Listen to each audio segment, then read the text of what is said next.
എല്ലാ മാന്യ പ്രേക്ഷകർക്കും മരിയ വിഷനിലേക്ക് സ്വാഗതം. ഇന്നത്തെ നമ്മുടെ അതിഥി ശ്രീ കുര്യൻ അത്തിക്കളവാണ്. അദ്ദേഹത്തെ സ്നേഹപൂർവ്വം നമ്മുടെ ഈ ചാനലിലേക്ക് നമുക്ക് സ്വാഗതം ചെയ്യാം. കുര്യൻ അത്തിക്കളവ് എന്ന് പറയുന്ന വ്യക്തി ആരാണ്? നമ്മുടെ പ്രേക്ഷകർക്ക് വേണ്ടി ഒന്ന് വിശദീകരിക്കാമോ? എൻ്റെ പേര് കുര്യൻ അത്തിക്കളം. ഞാൻ ചങ്ങനാശ്ശേരി അതിരൂപതയിൽ നിന്ന് 1994 ഇവിടെ എൻ്റെ കുടുംബമായിട്ട് ഇവിടെ വന്ന് സെറ്റിൽ ചെയ്തതാണ്. ഞാൻ എൻ്റെ കരിയർ സ്റ്റാർട്ട് ചെയ്തത് ആലപ്പുഴ HT കോളേജിൽ നിന്ന് MA ഇക്കണോമിക്സ് കഴിഞ്ഞിട്ട് ഷാവാലാസ് എന്ന് പറയുന്ന അന്നത്തെ ഒരു മൾട്ടിനാഷണൽ കോർപ്പറേഷൻ്റെ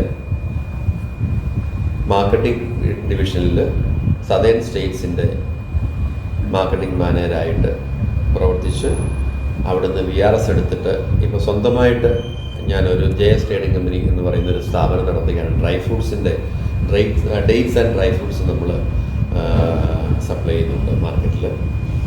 എനിക്ക് എൻ്റെ ഭാര്യ തലയോലപ്പറമ്പ് വെളിയത്തിൽ കുടുംബാംഗമാണ്. എനിക്ക് 3 മക്കളാണ്. മൂത്ത 2 പെൺമക്കൾ, അവർ രാജഗിരി സ്കൂൾ ഓഫ് എഞ്ചിനീയറിംഗിൽ നിന്ന് BTech പാസ്സായി. 2 പേരും പ്ലേസ്ഡാണ്. മൂത്ത മോള് ചിഞ്ചു, അവർ വട്ടത്ര ഫാമിലിയിൽ വിവാഹം ചെയ്ത് ജോർജ് എന്നാണ് ഹസ്ബൻഡിൻ്റെ പേര്. അവർ 2 പേരും തെങ്ങോട് ഒരു ഫ്ലാറ്റിൽ എടുത്ത് താമസിക്കുന്നു. 2 പേരും വിപ്രോയിൽ വർക്ക് ചെയ്യുന്നു, കാക്കനാട്. രണ്ടാമത്തെ മോളിൽ ഈ സഭയുടെ പ്രവർത്തനങ്ങളൊക്കെ വളരെ ശക്തമായിട്ട് എൻ്റെ കൂടെ പ്രവർത്തിച്ചിരുന്ന റിങ്കു. അവളുടെ വിവാഹം കഴിഞ്ഞു ഈ അടുത്ത്. അവൾ വർക്ക് ചെയ്യുന്നത് ബാംഗ്ലൂർ ഇൻഫോസിസിലാണ്. ഹസ്ബൻഡ് പാലായിൽ ഏബ്രഹാം ഇവിടെ കാനറ ബാങ്കിൽ മാനേജറായിട്ട് വർക്ക് ചെയ്യുന്നു. ഇളയ മോൻ ഇപ്പോൾ BTechന് രാജഗിരിയിൽ പഠിക്കുന്നു. വളരെ സന്തോഷമായിട്ട് സമാധാനപൂർവ്വം ജീവിക്കുന്നു. എൻ്റെ ഇടവക ഇപ്പോൾ കാരണക്കോടം സെയിൻറ്റ് ജൂഡ് ചർച്ചാണ്. എൻ്റെ ഒരു കസിനാണ് അത്തിക്കളം ഫാമിലിയിലുള്ള ജെയിംസ് അത്തിക്കളം. ഇന്ന് സാഗറിലെ ബിഷപ്പാണ്. ഞങ്ങളുടെ കുടുംബത്തിൽ 6 അച്ഛന്മാരുണ്ട്. എല്ലാവരും മിഷൻ സെൻറ്റേഴ്സിലാണ്. 7 സിസ്റ്റേഴ്സും ഉണ്ട്. വളരെ സന്തോഷമായിട്ട് കഴിയുന്ന ഞങ്ങളുടെ ഈ കുടുംബത്തിൽ ഈ ഒരു അനുഗ്രഹം കൂടി ഞങ്ങൾക്ക് കിട്ടിയാൽ ഞങ്ങൾ കൃതാർത്ഥരായി, സംതൃപ്തരായി. ഏതാണ് താങ്കളുടെ സംഘടന? എന്താണ് അതിൻ്റെ ഉദ്ദേശ ലക്ഷ്യങ്ങൾ? ഒന്ന് വിശദീകരിക്കാമോ? സഭയിൽ ആലഞ്ചേരി പിതാവിൻ്റെ ഭൂമിയായിട്ട് സംബന്ധപ്പെട്ട പ്രശ്നങ്ങളിൽ സഭ എന്ത് ചെയ്യണമെന്നറിയാതെ വിഷമിച്ച് നിൽക്കുന്ന സമയത്ത് ഞങ്ങൾ ഒരു 6-7 പേര് കൂടി പിതാവ് ഇത്രയും നിഷ്കളങ്കനായ, വളരെ ആധ്യാത്മികതയിലൂന്നി ജീവിക്കുന്ന ആ പിതാവിനെ ഇതുപോലെ ഇട്ട് വിഷമിപ്പിക്കുന്നത് കണ്ടപ്പോൾ എന്തെങ്കിലും ചെയ്യണം എന്ന് തോന്നി 2017 ഇറങ്ങി തിരിച്ചതാണ് ഈ പ്രശ്നങ്ങളിലേക്ക്. അതിനുശേഷം സഭയിൽ പിന്നീട് കുർബാനയുടെ പ്രശ്നത്തിൽ വലിയ പ്രോബ്ലംസായി. ആ സമയത്താണ് ഞങ്ങൾ ചർച്ച് പ്രൊട്ടക്ഷൻ കൗൺസിൽ, സഭാ സംരക്ഷണ സമിതി എന്ന് പറയുന്ന ഒരു ലേമൻ്റെ ഒരു രജിസ്റ്റേർഡ് സംഘടന ആദ്യമായിട്ട് രൂപീകരിക്കപ്പെടുന്നത്. ഞങ്ങൾ അതിനുശേഷം ഒരു 10, 17, 18 പ്രതിഷേധ പരിപാടികൾ വിവിധ തരത്തിൽ വിവിധ സ്ഥലങ്ങളിൽ സംഘടിപ്പിച്ചിട്ടുണ്ട്. ഏറ്റവും പ്രമുഖമായത് മൗണ്ടിൽ നമ്മുടെ അതിരൂപതയിൽ നിന്നുള്ള അച്ഛന്മാരും മറ്റ് അതിരൂപതകളിലെ അച്ഛന്മാരും കൂടി ഒരു വലിയൊരു പ്രതിഷേധ പരിപാടി നടത്തി. അവിടെ മുഖം മുഴുവൻ കറുത്ത തുണി മൂടിക്കെട്ടി തെരുവിലൂടെ അവർ മുദ്രാവാക്യം വിളിച്ച് സഭാതലത്തിനെതിരെ ആക്രോശിച്ചുകൊണ്ടൊരു വലിയൊരു പ്രതിഷേധം നടത്തി. അന്ന് എനിക്ക് തോന്നുന്നു ഒരു 10-28 പേരേ ഉള്ളെന്ന്. ഞങ്ങൾ മൗണ്ടിൻ്റെ ഇവർ വരുന്നതിന് ഒത്തിരി മുമ്പ് ഞങ്ങളവിടെ സ്ഥാനം പിടിച്ചു. മൗണ്ടിൻ്റെ അകത്തേക്ക് കടക്കാൻ ഇവർക്ക് സാധിച്ചില്ല. ഞങ്ങൾ അങ്ങേപ്പുറത്തും ഇങ്ങേപ്പുറത്തുമായിട്ട് നിന്ന് പ്രസംഗങ്ങളും പ്രതിവാദങ്ങളും ഒക്കെ ആയിട്ട് ഉച്ച കഴിഞ്ഞ് 1:30-ക്കാണ് അവിടുന്ന് പിരിയുന്നത്. ഇവർക്ക് ആർക്കും അകത്തേക്ക് കടക്കാൻ പറ്റിയില്ല. 4-5 പേരെ സെലക്ട് ചെയ്തിട്ട് ആ ഗേറ്റിനിടയ്ക്കൂടെയാണ് ഇവരുടെ നിവേദനം കൊടുക്കാനായിട്ട് സാധിച്ചത് ഇവർക്ക്. അങ്ങനെ നമ്മൾ ഏറ്റെടുത്ത എല്ലാ പ്രതിഷേധ പരിപാടികളും വളരെ വിജയമാക്കി തീർത്തിട്ടുണ്ട്. പബ്ലിക്കായിട്ട് നടത്തിയൊരു പരിപാടി എന്ന് പറയുന്നത് ചാവറ കുര്യാക്കോസ് ഏലിയാസിൻ്റെ പാഠപുസ്തകങ്ങളിൽ നിന്ന് പുള്ളിയുടെ ഭാഗങ്ങൾ മാറ്റിയതിനെതിരെ ഞങ്ങൾ ചർച്ച് പ്രൊട്ടക്ഷൻ കൗൺസിൽ ഈ പാലാരിവട്ടത്ത് സ്ക്വയറിൽ ഒരു പരിപാടി നടത്തി. അങ്ങനെ സഭയ്ക്ക് വേണ്ടി വളരെ ആത്മാർത്ഥമായിട്ട് നിസ്വാർത്ഥമായിട്ട് സഹകരിക്കുന്ന ഒരു സംഘടനയാണ് സഭാ സംരക്ഷണ സമിതി. എന്നോടൊപ്പം എൻ്റെ ഭാര്യയും എൻ്റെ കുടുംബവും എല്ലാം ഇതിനകത്ത് വളരെ സജീവമായിട്ട് ആദ്യകാലം മുതലേ പങ്കെടുക്കുന്നുണ്ട്. അപ്പോൾ ഇന്നിപ്പോൾ നമ്മൾ ഈ കാണുന്ന കാര്യങ്ങളൊക്കെ വെറും ഉപരിപ്ലവമായിട്ടുള്ള കാര്യങ്ങളാണ്.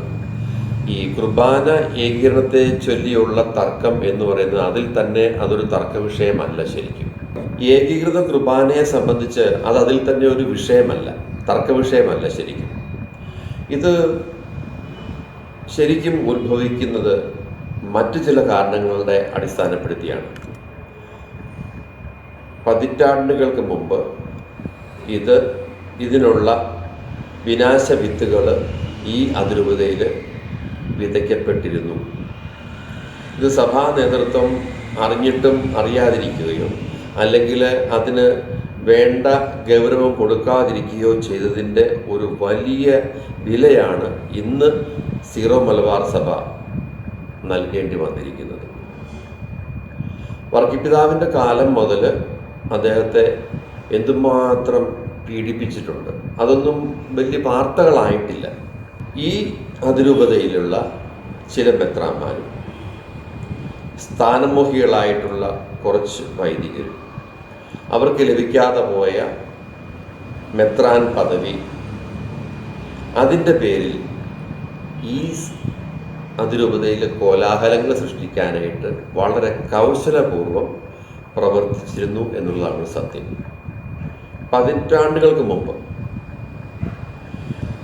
അതിന് അനുബന്ധമായിട്ട് പറഞ്ഞു കഴിഞ്ഞാൽ ഈ അതിരൂപതയിലെ സഹായമെത്രാൻ്റെ വിദേശ ഫണ്ട് ഉപയോഗിച്ച് അദ്ദേഹം വളരെ കരുതലോടെ അദ്ദേഹത്തിന് അനുകൂലമായിട്ട് കാര്യങ്ങൾ വരുത്തി തീർക്കത്തക്ക വിധം വളരെ വിദഗ്ധമായിട്ട് ഈ ഫണ്ട് അദ്ദേഹം വിനിയോഗിച്ചു. അങ്ങനെ പലരുടെയും പ്രീതിയും സ്നേഹവും ആദരവും ഒക്കെ പിടിച്ചു പറ്റി. പുറമേ കണ്ടാൽ വളരെ ലാളിത്യമുള്ള, എപ്പോഴും ചിരിച്ച് ഉല്ലസിച്ച് നടക്കുന്ന ഒരു ബിഷപ്പിനെയാണ്, സഹായമെത്രാനെയാണ് എല്ലാവരും കണ്ടത്. പക്ഷേ ആ 5 മീറ്റർ ലോവയ്ക്കുള്ളിൽ ഒരു വലിയ പിശാച് ഒളിഞ്ഞിരിക്കുന്നുണ്ടെന്നുള്ളത് ആർക്കും മനസ്സിലായില്ല. അന്ന് തുടങ്ങിയ അദ്ദേഹത്തിൻ്റെ ഈ പിന്നിൽ നിന്നുള്ള സഭയ്ക്കെതിരെയുള്ള പ്രവർത്തനം അദ്ദേഹത്തിന് വേണ്ടുവോളം ആൾക്കാരെ പണം കൊടുത്തും അല്ലാതെയും സ്വാധീനിച്ചും വാഗ്ദാനങ്ങൾ നൽകിയും കൂടെ നിർത്തി ഈ ഒരു പ്രശ്നം ഊതിപ്പീർപ്പിച്ച് ആലഞ്ചേരി പിതാവ് അദ്ദേഹത്തിൻ്റെ കസ്റ്റഡിയിൽ ഇരിക്കാൻ പാടില്ലാത്ത വിധം അസ്വസ്ഥതകൾ ഉണ്ടാക്കി എന്നുള്ളതാണ് സത്യം. ഈ സഹായമെത്രാൻ ആരാണ്, പേര് പറയാം? സഹായമെത്രാൻ നമ്മുടെ ഇടയന്ത്രത്ത്. അത് എല്ലാവർക്കും അറിയാവുന്ന കാര്യമാണ്. അതിൻ്റെ പരമകാഷ്ഠയിലെത്തിയപ്പോഴേക്കും അദ്ദേഹത്തെയും ജോസ് പൊത്തുവീട്ടിൽ സഹായമെത്രാനെയും ഇവിടുന്ന് ട്രാൻസ്ഫർ ചെയ്തു രാജ്ഞിരാമാനം. അതിനുശേഷം അവർ എവിടെയൊക്കെ സ്ഥാനമേറ്റെടുത്തോ അവിടെ നിന്ന് രഹസ്യമായിട്ട് ഈ അതിരൂപതയിൽ പ്രശ്നങ്ങൾ സൃഷ്ടിക്കുവാനും അത് ആളിക്കത്തിക്കുവാനുമുള്ള പരിശ്രമങ്ങൾക്കായി അവരുടെ ശ്രമം. ഒരു കാര്യം വളരെ വ്യക്തമാണ്, ഈ മെത്രാന്മാരും ഈ അതിരൂപതയിലെ പ്രശ്നങ്ങളുണ്ടാക്കുന്ന വൈദികരും ഒന്നും പ്രാർത്ഥനയുടെ മനുഷ്യരല്ല, അരൂപിയിൽ ജീവിക്കുന്നവരല്ല.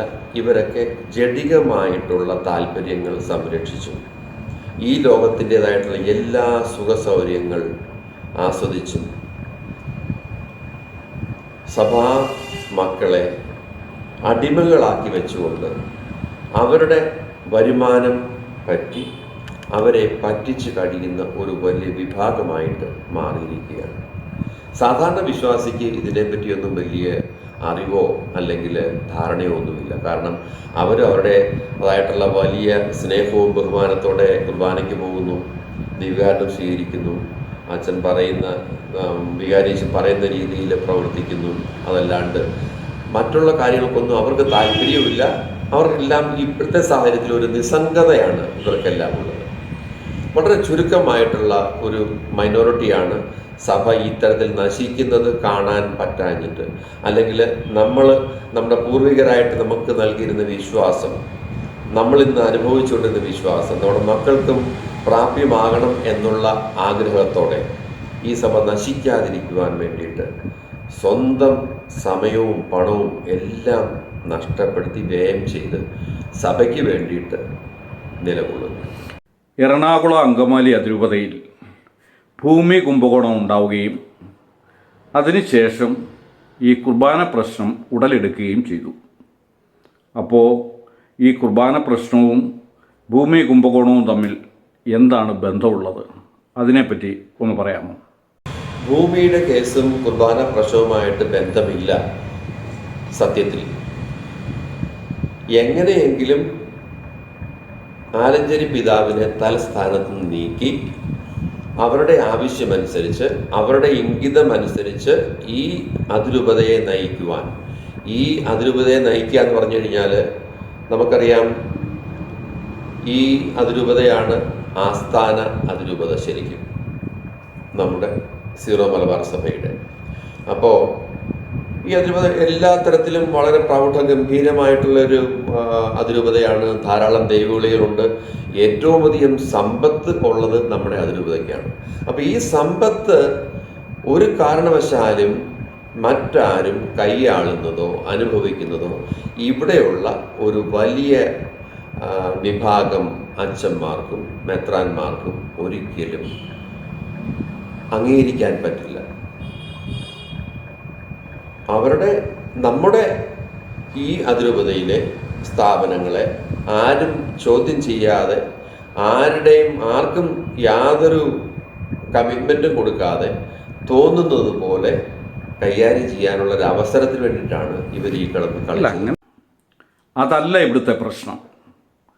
കോടിക്കണക്കിന് രൂപ വിലയുള്ള രൂപതയുടെ ഭൂമി വളരെ തുച്ഛമായ വിലയിൽ വിൽക്കുകയും അതിൻ്റെ കമ്മീഷൻ ആരൊക്കെയോ ചേർത്ത് കൈപ്പറ്റുകയും ചെയ്തു.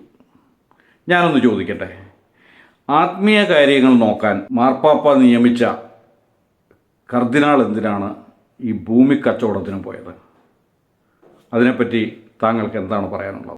ആലഞ്ചേരി പിതാവ് ആണ് സഭയുടെ കാനൻ നിയമം അനുസരിച്ച് സഭയുടെ സ്ഥാപന ജംഗമ വസ്തുക്കൾ മെത്രാൻ്റെയോ മേജർ ആർച്ച് ബിഷപ്പിൻ്റെയോ പേരിലാണ്.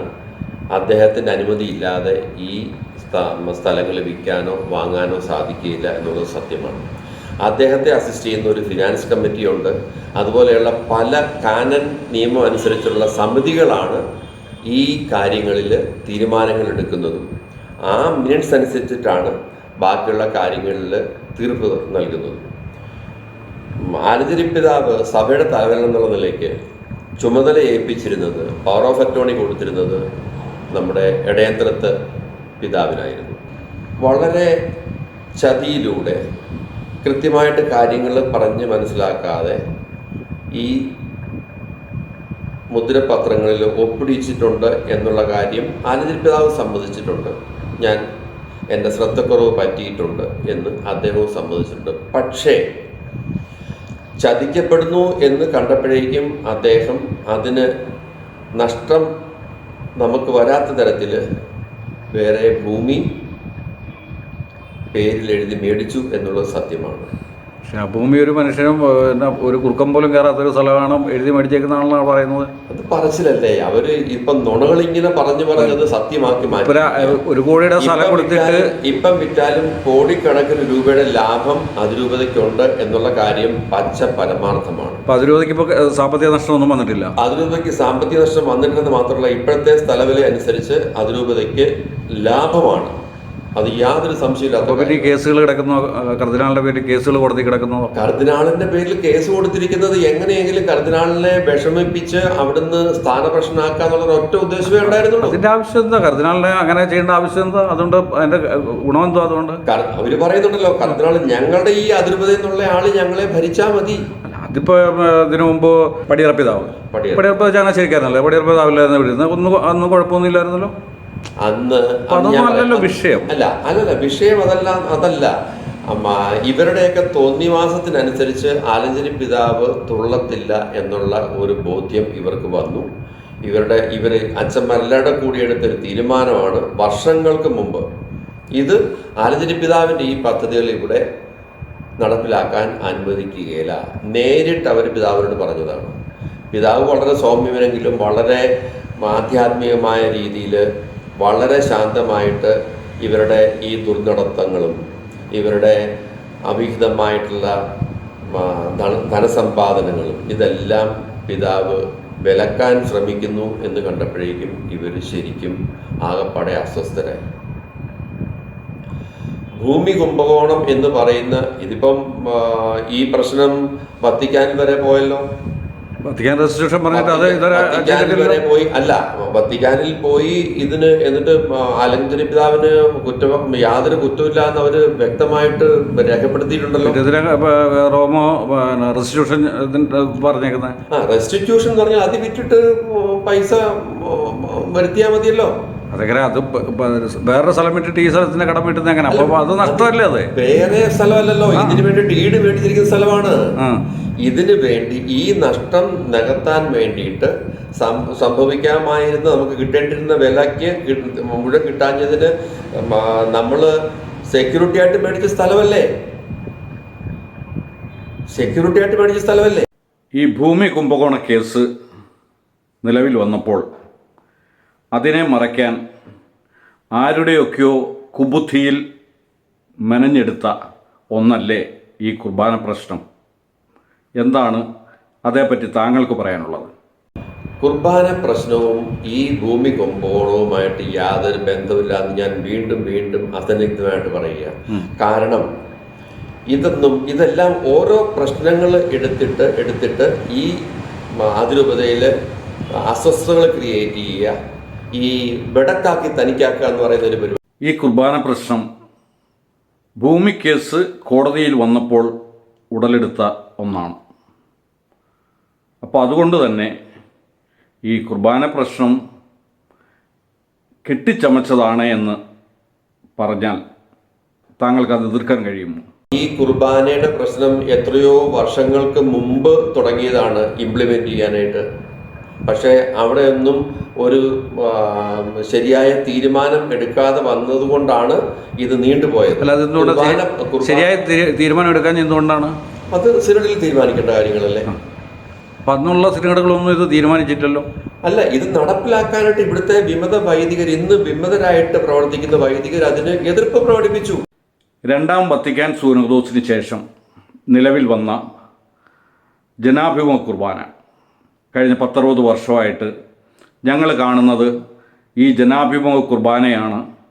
അതുകൊണ്ട് ഇനിയും ഞങ്ങൾക്ക് ആ കുർബാന തന്നെ മതിയെന്ന് അവർ പറഞ്ഞാൽ അതിനെ നിസ്സാരമായി തള്ളിക്കളയാൻ പറ്റൂ അല്ലേ? അതല്ലേ അവർ പറയുന്നത്? ഇഷ്ടമനുസരിച്ചല്ലോ കുർബാനക്രമം നിശ്ചയിക്കുന്നത്. ഈ നിങ്ങൾ പറയുന്ന ഏകീകൃതം എന്താണ്? ചങ്ങനാശ്ശേരിയിലും കോട്ടയത്തും പാലായിലും കാഞ്ഞിരപ്പള്ളിയിലും ഒക്കെ ഈ സിനഡ് കുർബാന തന്നെയാണ് ചെല്ലുന്നത്. പക്ഷേ അവിടെ ഏകീകൃതമില്ല. അവിടെ ഓരോ പള്ളികളിലും ഓരോ രീതിയിലാണ് ചെല്ലുന്നത്. ചിലടത്ത് കറക്റ്റായിട്ട് ചെല്ലുന്നു, ചിലടത്ത് സ്വർഗസ്നാപിതാവെ 2 പ്രാവശ്യമാക്കി ചെല്ലുന്നു, ചിലടത്ത് 3 പ്രാവശ്യം ചെല്ലുന്നു.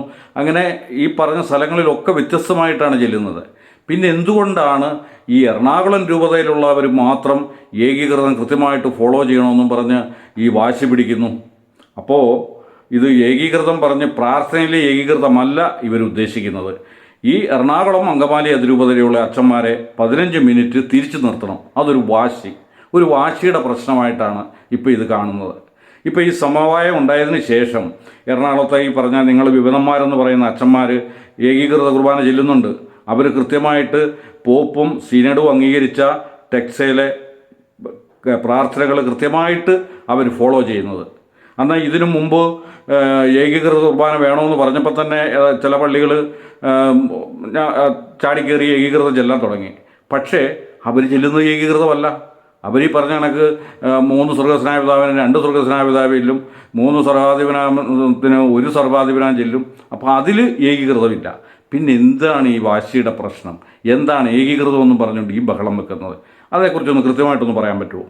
ഏകീകൃത കുർബാന എന്ന് പറയുന്നത് ഏത് റീത്തിലും അവർക്ക് അവരുടേതായിട്ടുള്ള തനതായ ഒരു ആരാധനക്രമമുണ്ട്. ആ ആരാധനക്രമം നിശ്ചയിക്കുന്നത് ആ റീത്തിൻ്റെ പരമോന്നത സമിതിയായിട്ടുള്ള സിനഡ് അംഗങ്ങളാണ്. അതിനകത്ത് വേറെ ആർക്കും യാതൊരു അധികാര അവകാശങ്ങളും ഇല്ല. ഏകീകൃതം എന്ന് പറയുന്നത് പൂർണ്ണമായില്ല. അതൊന്ന് വിശദീകരിച്ച് തരാൻ പറ്റുമോ? ഈ ഏകീകൃത കുർബാനയെ സംബന്ധിച്ച് പറഞ്ഞു കഴിഞ്ഞാൽ അതിന് സിനഡ് തീരുമാനിച്ചു, മാർപ്പാപ്പ അംഗീകരിച്ച ഒരു ടെക്സ്റ്റ് നേരത്തെ തന്നെ തയ്യാറായിട്ടുണ്ട്. ആ ടെക്സ്റ്റ് അനുസരിച്ച് ആ റൂബ്രിക്സ് അനുസരിച്ചിട്ടാണ് കുർബാന അർപ്പിക്കേണ്ടതെന്നുള്ള കാര്യം വ്യക്തമാണ്. എന്തായാലും പക്ഷേ ഇവിടെ അങ്ങനെ അല്ലല്ലോ ചെയ്യുന്നത്. ഇവിടെ പലരും പല രീതിയിലാണല്ലോ ചെയ്യുന്നത്. അല്ല, അതിനായിരിക്കും ഇപ്പം വന്നോളും. ഈ ഒരു മേജർ പ്രശ്നം എന്താണ്? കംപ്ലീറ്റ് ജനാഭിമുഖമായിട്ട് എറണാകുളം അങ്കമാലി അതിർത്തിയിൽ ചെല്ലുകയുള്ളൂ എന്നുള്ളതാണ് വാശി. അതാണ് ആ വാശി എന്താണെന്ന് ചോദിച്ചത്. ബാക്കിയുള്ള 34 രൂപതകളിലും അവർ സിനഡിന്റെ തീരുമാനം, മാർപ്പാപ്പയുടെ തീരുമാനം അംഗീകരിച്ചു കഴിഞ്ഞു. ഈ അതിരൂപതയിൽ മാത്രം ഇത് ആ തരത്തിൽ ഫോളോ ചെയ്യാൻ ഇവർക്ക് എന്താണ് മടി? ഇല്ല, അവർ അംഗീകരിച്ചു എന്ന് പറഞ്ഞാൽ അവരിപ്പോഴും ഏകീകൃതമായിട്ടല്ലല്ലോ ചെല്ലുന്നത്. കോട്ടയം, ചങ്ങനാശ്ശേരി, പാലാ, കാഞ്ഞിരപ്പള്ളി എല്ലായിടത്തും വ്യത്യസ്തമായിട്ടാണല്ലോ ചെല്ലുന്നത്. അല്ല, എറണാകുളം അങ്കമാലി അതിരൂപതയിൽ നടക്കുന്ന കുർബാനയെ സംബന്ധിച്ച് പറഞ്ഞാൽ ആ കുർബാനകളുമായിട്ട് യാതൊരു ബന്ധവുമില്ല. ഏകീകൃതം എന്ന് പറയുമ്പോൾ എല്ലായിടത്തും ഒരുപോലെ ഏകീകൃതത്തിലേക്ക് വരട്ടെന്നേ. നിങ്ങൾ ഇതുപോലെ സഭ പറയുന്ന നിഷ്കർഷിക്കുന്ന അനുസരിച്ച് നിങ്ങൾ കുർബാന ചെല്ലുന്നേ. നിങ്ങൾ ആ രീതിയിൽ കുർബാന ചെല്ല്. നിങ്ങൾ അവിടുത്തെ കാര്യം നോക്കണ്ട. സഭ നിഷ്കർഷിക്കുന്ന കുർബാന നിങ്ങൾ ചെല്ല്. അത് മുൻപിലുള്ളവരുടെ കാര്യങ്ങൾ കഴിഞ്ഞിട്ടല്ലേ നമ്മൾ ഈ പുറകെ കിടക്കുന്നവരെ പിടിക്കാൻ പറ്റത്തുള്ളൂ. ഫ്രണ്ടിൽ ചെയ്യുന്നവർ നേരെ പോകാതെ പുറകെ കിടക്കുന്നവർ നിങ്ങൾ നേരെ പോകും, ഞങ്ങൾ ഫ്രണ്ടിൽ നടക്കുന്നവർ തെക്കോട്ടും വടക്കോട്ടും പോകുന്ന പറഞ്ഞിട്ട് കാര്യമില്ലല്ലോ. ആദ്യം അവർ സ്ട്രെയിറ്റ് ആയിട്ട് പോവുക, അല്ലെങ്കിൽ അവരെ ഏകീകൃതമായിട്ട് ഒന്നിച്ചിട്ട് പോവുക. അപ്പോൾ പുറകെ വരുന്നവർ ഓട്ടോമാറ്റിക് വരും. അല്ലാതെ അവർ വേറെ പോയിട്ട് നിങ്ങൾ നേരെ സ്റ്റഡി ആയിട്ട് വരണമെന്ന് പറഞ്ഞു കഴിഞ്ഞാൽ അത് ശരിയായ കാര്യമാണോ? അല്ല, ഞാൻ പറയുന്നത് 34 രൂപതകളല്ലേ ഇവിടെ. 50 ലക്ഷത്തിൽ പരം വിശ്വാസികൾ സഭയുടെ തീരുമാനം നടപ്പിലാക്കാൻ തയ്യാറായി മുന്നോട്ട് വരുന്നു. അവർ നടപ്പിലാക്കുന്നു. അല്ല, അവർ നേരത്തെ നടപ്പിലാണല്ലോ. അല്ല, ഇല്ല, എല്ലായിടത്തും വന്നിട്ടില്ല. കോട്ടയം, ചങ്ങനാശ്ശേരി, പാലയൊക്കെ നേരത്തെ പോലെ. ചങ്ങനാശ്ശേരി, പാല ആയിട്ടുണ്ട്. എല്ലാ രൂപതകളിലും ഐക്യഗ്രൂപ്പിൽ വന്നിട്ടുണ്ടായിരുന്നില്ലല്ലോ. ഇരിഞ്ഞാലക്കുട രൂപതയിലുണ്ടായിരുന്നു. ഞാൻ പലതരത്തിലും പല സ്ഥലത്ത് പലതരത്തിലായിരുന്നു. ഇത് മാറി സീറോ മലബാർ സഭയ്ക്ക് ഒരു ആരാധനക്രമമേ പാടുള്ളൂ എന്ന് നമ്മൾ നിഷ്കർഷിച്ചു. അതനുസരിച്ച് കാര്യങ്ങൾ നീക്കുമ്പോൾ ഇവിടെ എന്തുകൊണ്ടാണ് ഒരു തരത്തിലും അതിൽ നിന്ന് പിടിവാശിയോടെ ഞങ്ങൾ ജനാഭിമുഖ കുർബാനയെ ചെല്ലൂ എന്ന് പറയാൻ ഇവർക്ക് എങ്ങനെ സാധിക്കും? ഇവർക്ക് എന്താണ് അത് പറയാനുള്ള അവകാശം? എന്താണ്? ഇപ്പോൾ എറണാകുളം അങ്കമാലി രൂപതയിലെ ആൾക്കാർ പറയുന്നത് ഒന്നുകിൽ ലിറ്റർജിക്കൽ വേരിയൻ്റായിട്ട് അനുവദിക്കുക, അതല്ലെങ്കിൽ ഒരു സ്വതന്ത്ര മെത്രാപ്പൊലിത്തൻ സഭയാക്കുക. ഈ 2 കാര്യങ്ങളാണ് അവരാവശ്യപ്പെടുന്നത്. ഇതിലേതെങ്കിലും ഒന്ന് ചെയ്തു കൊടുത്ത് ഈ പ്രശ്നം പരിഹരിക്കുന്നതല്ലേ നല്ലത്. വേരിയന്റിന്റെ പ്രശ്നം ഇവർ പണ്ട് മുതലേ വേരിയന്റിന് വേണ്ടി ശ്രമിക്കുമല്ലേ. ലിറ്റർജിക്കൽ വേരിയന്റ് ഒരിക്കലും നടപ്പിലാകത്തില്ല എന്ന് വ്യക്തമായിട്ട് ഇവർക്ക് എല്ലാവർക്കും അറിയാം. എന്നിട്ടും പ്രശ്നങ്ങൾ സൃഷ്ടിക്കുക, ഞങ്ങൾ തലവേദനയായിട്ട് മാറും, അതുകൊണ്ട് ഞങ്ങൾക്ക് ലിറ്റർജിക്കൽ വേരിയന്റ് തന്നേ പറ്റൂ എന്നുള്ള ഗുണ്ടായിസമാണ് നടക്കുന്നത്. പക്ഷേ സഭ ഒരിക്കലും ഇതിനേക്കാളും വലിയ വലിയ ഭീഷണിക്ക് മുമ്പിലും സഭ ഒരിക്കലും തലകുനിച്ചിട്ടില്ല. ചരിത്രം പരിശോധിച്ച് നോക്കൂ. ഒരു കാലത്തും എത്ര വലിയ സംഘടിത ശക്തിക്ക് മുമ്പിലും സഭ ഒരിക്കലും തലകുനിച്ചിട്ടില്ല. അത് ഏത് കർദ്ദനായാലും കൊള്ളാം, ഏത് മെത്രാനായാലും കൊള്ളാം. അത് മനസ്സിലാക്കണം, അനുസരിക്കുക. ഈ ഗുണ്ടായിസം കാണിക്കുന്നു എന്ന് പറയുന്നത് ശരിയല്ല. കാരണം അവരെന്ത് ഗുണ്ടായിസമാണ് കാണിക്കുന്നത്? പിന്നെ നിങ്ങൾ ഉടനെ പറയും ദാരിദ്ര്യം, ക്ഷമ, അനുസരണം. ഇത് ഇവർ മാത്രമല്ലല്ലോ ചെയ്യേണ്ടത്. ഇതിൻ്റെ മുകളിലിരിക്കുന്ന ആൾക്കാർ ഇത് തന്നെ ചെയ്യണ്ടേ? ഇപ്പം മെത്രാന്മാരും മെത്രാപ്പൊലിത്തമാരും ഒക്കെ ഈ പറഞ്ഞ കാര്യങ്ങൾ ചെയ്യേണ്ടവരാണ്. അവർ പോപ്പിനെ അനുസരിക്കണം, പോപ്പിനോട് കരുണ കാണിക്കണം, ഇങ്ങനെയൊക്കെയുള്ള കാര്യങ്ങൾ അവരും ചെയ്യണ്ടേ? അല്ലാതെ ഞങ്ങൾ എന്തെങ്കിലുമൊക്കെ ചെയ്യും, അത് നിങ്ങൾ നോക്കണ്ട, നിങ്ങൾ നേരായ വഴി കൂടെ പോകണം, ഞങ്ങൾ എങ്ങനെയും പൊക്കോട്ടെ എന്ന് പറയുന്നതിൽ എന്തർത്ഥമാണുള്ളത്? അനുസരിക്കുക. നിങ്ങൾ അനുസരണം, ബ്രഹ്മചര്യം, ദാരിദ്ര്യം, ഈ 3 വ്രതങ്ങളും അനുഷ്ഠിച്ച് ജീവിക്കാനായിട്ട് വ്രതമെടുത്തവർ ദൈവജനത്തിൻ്റെ മുമ്പിലും മെത്രാൻ്റെ മുമ്പിലും സഭയുടെ മുമ്പിൽ തീരുമാനിച്ചുറപ്പിച്ച് ജീവിതത്തിന് വേണ്ടി മാറ്റിവെച്ചവർ പട്ടം കൊടുത്ത മേൽപ്പട്ടക്കാരനെ അനുസരിക്കത്തില്ല എന്ന് ഇന്ന് പറഞ്ഞാൽ അതൊരിക്കലും അംഗീകരിക്കാൻ പറ്റത്തില്ല. അനുസരണമില്ലാതെ ഒരു സാഹചര്യങ്ങളിലും ആർക്കും ഒന്നും എത്തിപ്പിടിക്കാൻ സാധിക്കില്ല. ഏകീകൃത കുർബാന നടപ്പിലാക്കണം എന്ന് ആവശ്യപ്പെടുമ്പോൾ തന്നെ അത് ചിലർക്കൊരു സഹനമായിട്ട് തോന്നിയേക്കാം. പക്ഷേ ഈ സഹനമൊക്കെ ഏറ്റെടുക്കാൻ തയ്യാറായിട്ട് വീടും കുടുംബവും ഉപേക്ഷിച്ച് വന്നവരാണ് ഈ വൈദികർ. നമ്മുടെ കുടുംബത്തിൽ എന്തുമാത്രം സഹനങ്ങൾ നമ്മൾ ഏറ്റെടുക്കുന്നുണ്ട്. ഒരു കുടുംബനാഥനോ കുടുംബനാഥയോ എന്തുമാത്രം സഹനങ്ങൾ ഏറ്റെടുക്കുന്നുണ്ട്. സഹനമില്ലാത്ത ജീവിതമുണ്ട്. അതുകൊണ്ട് ഇവരുടെ അനുസരണക്കേടിന് യാതൊരു നീതീകരണവും ഇല്ല എന്നുള്ളത് വ്യക്തമാണ്. സഭയെ അനുസരിക്കുക, സഭയോട് ചേർന്ന് നിൽക്കുക, അരൂപിയിൽ ജീവിക്കുക, പ്രാർത്ഥനയുടെ മനുഷ്യരാകുക എന്നുള്ളതാണ് ഏറ്റവും പ്രധാനം. ഇന്ന് ശരിക്കും ഈ സഭയിൽ നടക്കുന്നത് അരാജകത്വമാണ്. എന്തുകൊണ്ടാണ് അരാജകത്വം ഉണ്ടാകുന്നത്? ആർക്കും ആരെയും അംഗീകരിക്കാൻ സാധിക്കില്ല. ആരും ആരെയും അംഗീകരിക്കണ്ട, എനിക്ക് തോന്നിയതുപോലെ ഞാൻ ചെയ്യും എന്ന് ഒരു ഇടവക വികാരി പറഞ്ഞാൽ അത് ശരിയാണ്. മെത്രാപ്പൊലിത്ത പറയുന്നത് അല്ലെങ്കിൽ മേജർ ആർച്ച് ബിഷപ്പ് പറയുന്നതിന് യാതൊരു വിലയും കൽപ്പിക്കാത്ത ഇടവക വൈദികരെ പറ്റി എന്താണ് പറയേണ്ടത്? ഓരോ ഇടവകയിലും പാരീഷ് കൗൺസിൽ കൂടിയാണോ കുർബാനക്രമം നിശ്ചയിക്കുന്നത്? ഇപ്പം നടക്കുന്നത് എന്താ? ഓരോ സമ്മേളനം വിളിച്ചു കൂട്ടി അവിടെ ഭൂരിപക്ഷം തീരുമാനിച്ച് ജനാഭിമുഖ കുർബാനയാണ് ഞങ്ങൾക്ക് എല്ലാവർക്കും ആഭിമുഖ്യം എന്ന് പറഞ്ഞുകൊണ്ട് അതിനുവേണ്ടി ബാധിക്കുന്ന കുറേ വൈദികരും അവരെ സപ്പോർട്ട് ചെയ്യുന്ന വളരെ കുറച്ച് അൽമായർ. ഇതൊരിക്കലും സഭയ്ക്കൊരിക്കലും അംഗീകരിക്കാൻ പറ്റത്തില്ല. സഭയെന്ന് പറയുന്നത് സഭയ്ക്കൊരൊറ്റ മുഖമേ ഉള്ളൂ. അതിൽ ഈ തരത്തിലുള്ള ചിന്താഗതികളും ഈ തരത്തിലുള്ള വിഘടന പ്രവർത്തനങ്ങളും ഒരിക്കലും അശാസ്യമല്ല. അതുകൊണ്ട് അനുസരണയുടെ ആ ഒരു പുണ്യത്തിലേക്ക് എല്ലാവരും വരണം, പ്രാർത്ഥനയുടെ അരൂപിലേക്ക് എല്ലാവരും വരണം. ഇതിനകത്ത് എന്താ ഉള്ളത്? ദൈവോന്മുഖമായിട്ട് കുർബാന അർപ്പിക്കണം എന്ന് പറയുന്നതിൽ എന്താണ് തെറ്റ്?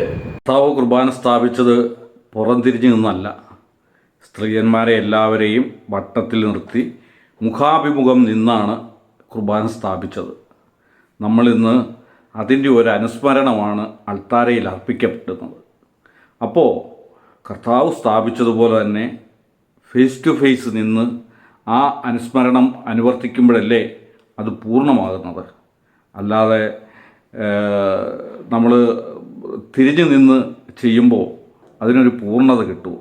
അതൊരു ആസ്വാദ്യതയുടെ പ്രശ്നമാണ്. ഒരു ഇടവക വികാരി അല്ലെങ്കിൽ ഒരു വൈദികൻ, നമ്മളൊക്കെ സ്വർഗീയ ജെറൂസലേമിലേക്ക് യാത്ര ചെയ്യുന്ന സഭാ കൂട്ടായ്മയാണ്. ഈ നയിക്കുന്നയാൾ പുറകോട്ട് തിരിഞ്ഞാണോ ഒരു സമൂഹത്തെ നയിക്കുന്നത്? ഇത് നയിക്കുകയല്ലല്ലോ, ഒരു അർപ്പിക്കുകയല്ലേ. നമ്മളുടെ സഭാ സമൂഹത്തെ നമ്മുടെ സഭാ സമൂഹത്തെ നയിക്കുന്ന വ്യക്തിയാണ് ഇടവക വികാരി. നമ്മൾ ഒരേ മനസ്സോടെ അരൂപിയിൽ ഈ ബലി അർപ്പിക്കുമ്പോൾ ഈ തരത്തിലുള്ള ചിന്തകൾക്കൊന്നും യാതൊരു പ്രസക്തിയുമില്ല. ഞാനൊക്കെ പള്ളിയിൽ പോയി കഴിഞ്ഞാൽ ഞാൻ അച്ഛൻ്റെ മുഖം കാണാറില്ല, അച്ഛൻ്റെ പുറവും കാണാറില്ല. നമ്മൾ സക്രാരിയെ ഫേസ് ചെയ്തിട്ട് സക്രാരിയിൽ നമ്മളുടെ മനസ്സുറപ്പിച്ചിട്ടാണ് നമ്മൾ ബലിയർപ്പിക്കുന്നത്. ഈ പറയുന്നതിൻ്റെ വേറൊരു ചോദ്യം ഞാൻ ചോദിക്കട്ടെ. സക്രാരിയിൽ എന്നും അവിടെ കുടികൊള്ളുന്ന ദിവ്യകാരുണ്യത്തെ പുറംതിരിഞ്ഞെന്നല്ലേ ഈ വൈദികൻ ബലിയർപ്പിക്കുന്നത്? അത് ഈശോയുടെ പ്രതിപുരുഷനല്ലേ ഈശോ അവിടെ ഇരിപ്പോട്ടല്ലോ, പിന്നെ അതിനേക്കാളും വലുതാണ് പ്രതിപുരുഷനായിട്ടാണല്ലോ, ഈശോയുടെ ഒരു സ്ഥാനത്താണല്ലോ നമ്മൾ അച്ഛന്മാരെ അല്ലെങ്കിൽ മെത്രാന്മാരെ ഒക്കെ കാണുന്നത്.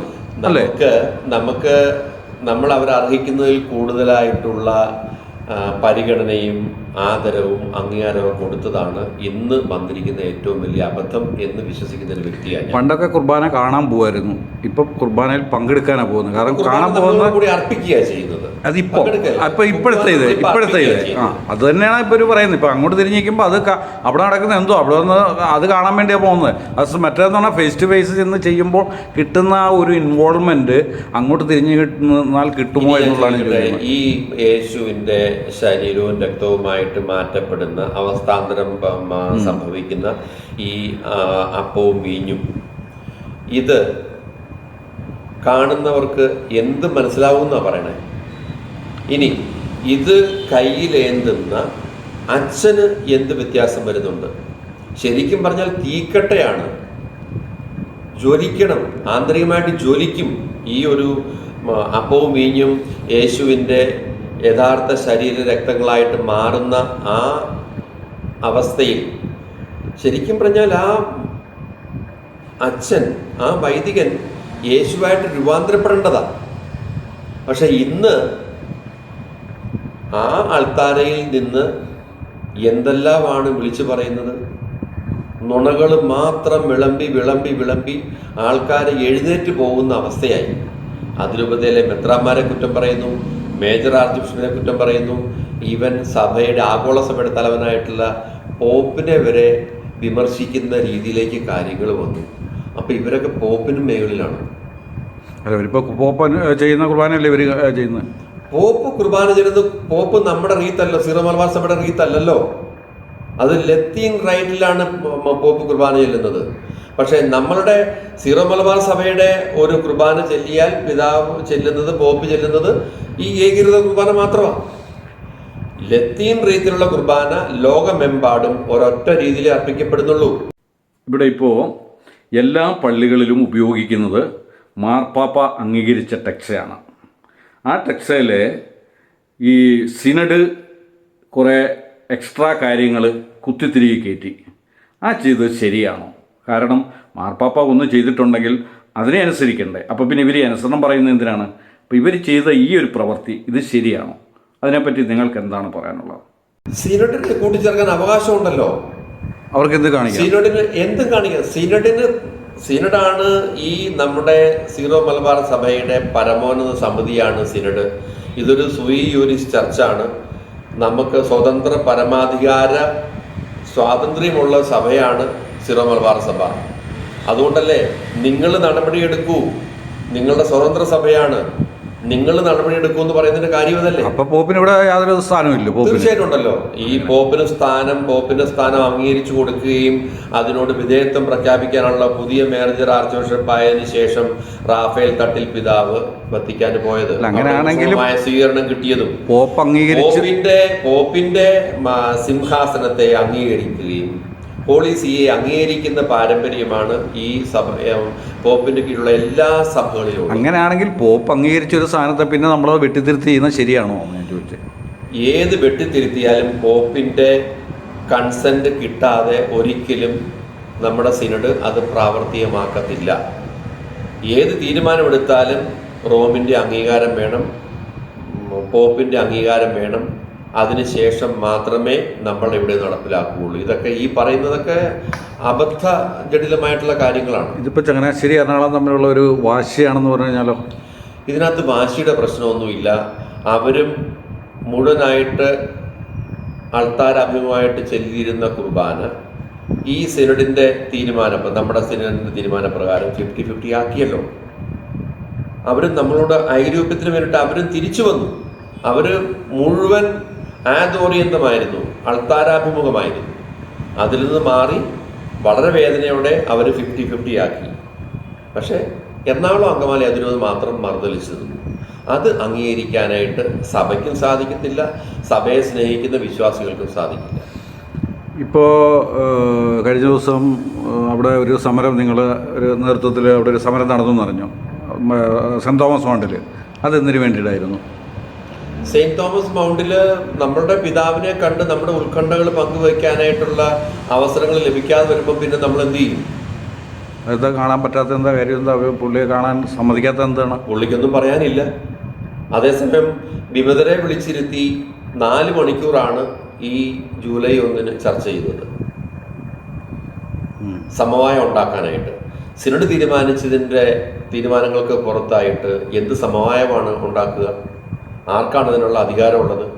ആർച്ച് ബിഷപ്പിനല്ലേ അധികാരമുള്ള? ആർച്ച് ബിഷപ്പല്ലേ ഇതിപ്പോൾ സമവായം ഉണ്ടാക്കിയിരിക്കുന്നത്? അല്ല, അത് പാടില്ലല്ലോ. സിനഡിന്റെ തീരുമാനം അത് അതുപോലെ നടപ്പിലാക്കുക അല്ലാണ്ട് വേറെ എന്താണ്?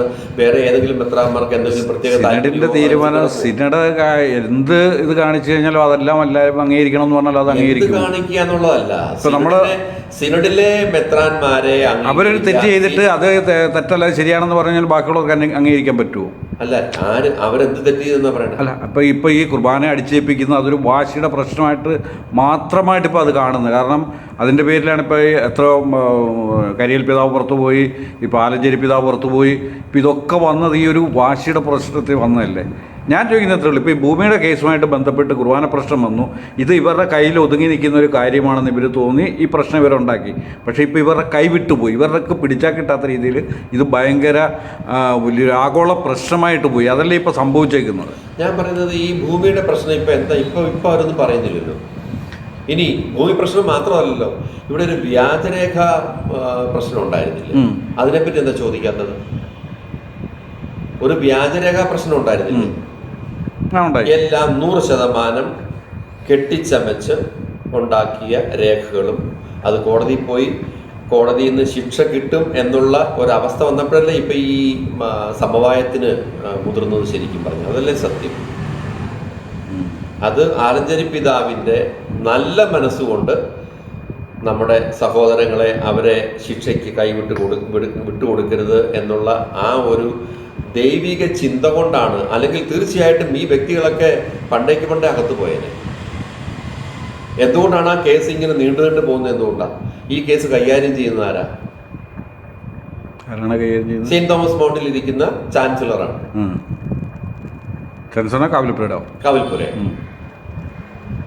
അതുകൊണ്ട് ഇവർക്ക് സൗകര്യമുള്ള പോലെ കാര്യങ്ങൾ നടത്തി കൊടുക്കണം എന്ന് പറഞ്ഞാൽ അത് സഭയല്ല. അതുപോലെ ഈ ആൻഡ്രൂസ് മെത്രാൻ റോമിൽ പോവുകയും പോപ്പിനെ കാണുകയും ഒരു ലെറ്റർ പോപ്പിന് കൊടുക്കുകയും ചെയ്തു. അതിപ്പോൾ ഈ അടുത്തിടെ അത് പുറത്തിറങ്ങിയ ലെറ്റർ, അതിൽ എറണാകുളം അങ്കമാലി രൂപതക്കാർ മുഴുവൻ തീവ്രവാദികളാണെന്നും ഇവർക്ക് തീവ്രവാദ ബന്ധമുണ്ടെന്നും ഇവർ കൈകാര്യം ചെയ്ത തീവ്രവാദ പണമാണെന്നെല്ലാം പറഞ്ഞ് വളരെ മോശമായ രീതിയിൽ അതിൽ പറഞ്ഞിട്ടുണ്ടെന്നാണ് ഇപ്പം പത്രമാധ്യമങ്ങളിലൊക്കെ വന്ന് കണ്ടത്. അതിനെപ്പറ്റി എന്താണ് താങ്കളുടെ അഭിപ്രായം? അങ്ങനെ ഒരു ഇത് വന്നതിൽ ഈ പിതാവ് റോമിൽ ഇത് അവതരിപ്പിക്കുകയോ കൊടുക്കുകയോ ചെയ്യുന്നതിന് മുമ്പ് തന്നെ പകൽ പോലെ വെളിച്ചമുള്ള കാര്യമല്ലേ? ഇവർക്ക് എവിടുന്നാണ് ഇത്രയും സംഖ്യ? ലക്ഷങ്ങൾ മുടക്കി ഓരോ പരിപാടികൾ നടത്തുന്നതിന് ഇവർക്ക് എവിടുന്നാ വരുമാനം? ഒരു വൈദികൻ, ഒരു പ്രമുഖ വിമത വൈദികൻ, ഞാൻ അച്ഛനോട് ചോദിച്ചാൽ എങ്ങനെയാണ് ഇത് എവിടെയെങ്കിലും ചെന്ന് അവസാനിക്കുമോ? അത് കുർബാന ചെല്ലേണ്ടി വരും എന്നെല്ലാവർക്കും അറിയാം. പക്ഷേ അവർക്ക് വിട്ടുപോരാൻ പറ്റത്തില്ല. എന്തുകൊണ്ടാണെന്നറിയാമോ? അവർക്ക് ചില കമ്മിറ്റ്മെൻ്റ് ഉണ്ട്. ഏതച്ഛനെ പറഞ്ഞു? ആ അച്ഛൻ്റെ പേര് ഞാൻ വെളിപ്പെടുത്തുന്നില്ല, കാരണം നമ്മളത് ഇൻഫോർമലായിട്ട് സംസാരിച്ചതാണ്. അപ്പോൾ അദ്ദേഹം പറയുന്നത് അതുപോലെ കമ്മിറ്റ്മെൻ്റ് ഉണ്ട്. ഇനി അതിൽ നിന്ന് പുറകോട്ട് പോയാൽ ഇവർക്ക് ഭയപ്പെടേണ്ടി വരും. അപ്പോൾ ഈ സഭയെ തകർക്കാൻ വേണ്ടി തന്നെ എന്തറ്റവും പോകാനായിട്ട് മടിക്കാത്ത സഭാ മക്കൾ എന്ന് തന്നെ വേണം പറയാൻ. സ്വന്തം മക്കൾ നമ്മുടെ കുടുംബത്തെ നശിപ്പിക്കുന്ന രീതിയിലേക്ക് കാര്യങ്ങൾ എത്തിച്ചേർന്നു എന്നുള്ളതാണ് സത്യം. ഇപ്പോൾ നിങ്ങളെല്ലാം കൂടെ അല്ലേ ഇപ്പോൾ കഴിഞ്ഞ പ്രാവശ്യം എന്തോ ഒരു കേസ് കൊടുത്തിട്ട് 4-5 പള്ളികൾ പൂട്ടിച്ചായിരുന്നല്ലോ, അതെന്തിനു വേണ്ടിയിട്ടായിരുന്നു? അയ്യോ, അത് പള്ളി പൂട്ടി ഒരിക്കലും കേസ് കൊടുക്കാൻ പറ്റത്തില്ല. ചിലപ്പോൾ പിന്നെ ഞാൻ പറഞ്ഞുതരാം. സഭയുടെ ഏകീകൃത കുർബാന, സഭ അംഗീകരിച്ച കുർബാന ഞങ്ങൾക്ക് ലഭ്യമാക്കണം എന്നാവശ്യപ്പെട്ടുകൊണ്ട് വിശ്വാസികൾ കോടതി പോയി. കോടതി ഇവരുടെ ന്യായമായിട്ടുള്ള ആവശ്യമാണ് എന്ന് കണ്ടിട്ട് കോടതി അതിലിടപെട്ടു. അവിടെ സിനഡൽ മാസ് അല്ലാണ്ട് മറ്റൊരു കുർബാനയും ചെല്ലാൻ പാടില്ല എന്ന് കോടതി വിശ്വാസ പ്രശ്നത്തിൽ കോടതിക്ക് ഇടപെടാൻ പറ്റും. ഒരു വിശ്വാസ പ്രശ്നത്തിനല്ലല്ലോ ഇവിടെ, ആ തരത്തിലല്ലോ കോടതി ഇടപെട്ടിരിക്കുന്നത്. വിശ്വാസ പ്രശ്നത്തിൽ കോടതിയുടെ ഇടപെടൽ ചോദിച്ചിട്ടില്ലല്ലോ. ഞങ്ങൾക്ക് ഒരു വ്യക്തി എന്നുള്ള നിലയിൽ, ഒരു സഭാവിശ്വാസി എന്നുള്ള നിലയിൽ ഞങ്ങളുടെ അവകാശം സ്ഥാപിച്ചു തരണമെന്ന് മാത്രമേ പറഞ്ഞിട്ടുള്ളൂ. കോടതിനകത്ത് മെഡിൽ ചെയ്യാൻ പറഞ്ഞു. അപ്പോൾ മറ്റുള്ളവരും തിരിച്ചു പറയുന്നത് ഞങ്ങൾക്ക് ഞങ്ങളുടെ അവകാശം ഇതാണെന്ന് പറഞ്ഞു കഴിഞ്ഞാലോ? നിങ്ങളുടെ അവകാശം എന്ന് പറയുന്നത് നിങ്ങൾക്ക് പ്രത്യേകിച്ചൊരു അവകാശം ഇല്ലല്ലോ. സഭയുടെ കൂടെ നിൽക്കുന്നവർക്ക് സഭയുടെ തീരുമാനങ്ങളും സഭയുടെ പ്രബോധനങ്ങളും മാത്രമേ ഉള്ളൂ. അല്ലാത്തവർക്ക് പുറത്തു പോകാം. ഞങ്ങൾ ഇവിടെ നിന്നുകൊണ്ട് സഭയെ ധിക്കരിച്ചുകൊണ്ട് നിങ്ങൾ പുറത്തു പോകും, ഞങ്ങൾ പറയുന്നത് ചെയ്യും എന്ന് പറഞ്ഞു കഴിഞ്ഞാൽ ഒക്കുന്ന എങ്ങനെയാ? ഇപ്പോൾ ആർച്ച് ബിഷപ്പ് കോടതിയിൽ ഒരു അഫിഡവിറ്റ് കൊടുത്തല്ലോ, ഇതിനൊക്കെ തീരുമാനം എടുക്കാനായിട്ട് കോടതിക്ക് തീരുമാനിക്കാം ഇത് എന്നൊക്കെ പറഞ്ഞൊരു അഫിഡവിറ്റ് കൊടുത്തായിരുന്നല്ലോ. തീരുമാനം എൻ്റെതല്ല, അത് കോടതിക്ക് എന്തുകൊണ്ട് തീരുമാനിക്കാമെന്നും പറഞ്ഞു. ആ കൊടുത്താൽ അത് ശരിയാണോ? അങ്ങനെ ഒരു അഫിഡവിറ്റ് കൊടുത്തു. അതിന് കോടതി ആർച്ച് ബിഷപ്പ് അല്ലല്ലോ നമ്മളുടെ അഡ്മിനിസ്ട്രേറ്റർ കൊടുത്ത ലെറ്ററിന്റെ കാര്യം പറയണേ. കൗണ്ടർ കൊടുത്തത് നമ്മുടെ അപ്പസ്തോലിക് അഡ്മിനിസ്ട്രേറ്ററാണ്. ആർച്ച് ബിഷപ്പ് അല്ലേ? അല്ല, അപ്പസ്തോലിക് അഡ്മിനിസ്ട്രേറ്ററാണ്. അതിന് തിരുത്തൽ വന്നു. അത് മേജർ ആർച്ച് ബിഷപ്പിന്റെ ഇടപെടലുണ്ടായി. അത് തിരിച്ച് മാറ്റിക്കൊടുത്തു. കാരണം സഭയുടെ പ്രബോധനങ്ങൾക്കനുസരിച്ചുള്ള രീതിയിലല്ല അദ്ദേഹം പുള്ളി എന്നിട്ട് ക്ഷമാപണം ചെയ്യുകയും ചെയ്തല്ലോ. എനിക്ക് പറ്റിയ അബദ്ധമാണെന്ന് പറഞ്ഞ് ക്ഷമാപണം ചെയ്യുകയും ചെയ്തിട്ടുണ്ട്. ഇപ്പോൾ ആർച്ച് ബിഷപ്പ് പറഞ്ഞു, ഇപ്പോൾ എറണാകുളം അങ്കമാലി രൂപതയുടെ ഭരണം വത്തിക്കാൻ നേരിട്ടാണ് ചെയ്യുന്നത്, സിനഡിന് ഒരു ബന്ധമില്ലെന്നൊരു ഇത് പറഞ്ഞായിരുന്നല്ലോ. സിനഡിന് ബന്ധമില്ലെന്നല്ല, സിനഡിനെ എപ്പോഴും ഭരണം നേരിട്ടാണ്, വത്തിക്കാനിൽ നിന്നുള്ള ഭരണമാണ്, അതിനകത്ത് ആർച്ച് ബിഷപ്പിനൊന്നും ചെയ്യാൻ പറ്റില്ല എന്നുള്ളൊരു സ്റ്റേറ്റ്മെന്റ്. സിനഡിന് എന്നും പ്രാമുഖ്യമുണ്ട്. സഭയുടെ സിനഡിനെ ഒരിക്കലും അവഗണിച്ചുകൊണ്ട് മാർപ്പാപ്പ ഒരിക്കലും ഒരു തീരുമാനം എടുക്കില്ല. അവരെ വിശ്വാസത്തിലെടുത്തുകൊണ്ട് മാത്രമേ. അതുകൊണ്ടാണല്ലോ മേജർ ആർച്ച് ബിഷപ്പ് ഇത്തവണ വത്തിക്കാനിൽ പോയിട്ട് വന്നതിന് ശേഷം ഒരു 2 മണിക്കൂർ ഓൺലൈൻ മീറ്റിംഗ് കൂടി അവിടെ നടന്ന സംഭവങ്ങളെപ്പറ്റി സഭാപിതാക്കന്മാരെ, മെത്രാന്മാരെ അറിയിക്കാൻ വേണ്ടി മാത്രമാണ്, അവർക്ക് ബ്രീഫിംഗ് കൊടുക്കാൻ വേണ്ടിയിട്ട് മാത്രമാണ് ഈ ഓൺലൈൻ മീറ്റിംഗ് കൂടിയത്. അതുകൊണ്ട് അവരെ കണക്കിലെടുത്തുകൊണ്ട് തന്നെയാണ്, അവരെ വിശ്വാസത്തിലെടുത്തുകൊണ്ടും അവരെ അറിയിച്ചുകൊണ്ടും തന്നെയാണ്. പക്ഷേ സ്ട്രിക്റ്റ് ആയിട്ടുള്ള വ്യക്തമായിട്ടുള്ള ഡയറക്റ്റീവ്സ് വത്തിക്കാനിൽ നിന്നുണ്ട്. ഈ അതിരൂപതയിൽ ഇതുപോലുള്ള പ്രശ്നങ്ങൾ നടക്കുന്നതുകൊണ്ട് എന്നുള്ള കാര്യം സത്യമാണ്. ദൈവത്തിൻ്റെ ഇടപെടൽ ഉണ്ടാകട്ടെ എന്ന് ഞങ്ങൾ പ്രാർത്ഥിക്കുകയാണ്. ഏകീകൃത കുർബാനയിലേക്ക് എല്ലാ വ്യക്തികളും, ആരും നഷ്ടപ്പെടാതെ എല്ലാ വൈദികരും വിശ്വാസികളും തിരിച്ചു വരട്ടെ എന്നുള്ള ആത്മാർത്ഥമായിട്ടുള്ള പ്രാർത്ഥന മാത്രമേ ഞങ്ങൾക്കുള്ളൂ. Thank you. ഇത്രയും നേരം ഈ കുർബാന വിഷയത്തെക്കുറിച്ച് ഞങ്ങളുമായി സംവദിച്ച ശ്രീ കുര്യൻ അത്തിക്കളത്തിന് മരിയ വിഷൻ്റെ നന്ദിയും കടപ്പാടും അറിയിക്കുന്നു. നന്ദി, നമസ്കാരം.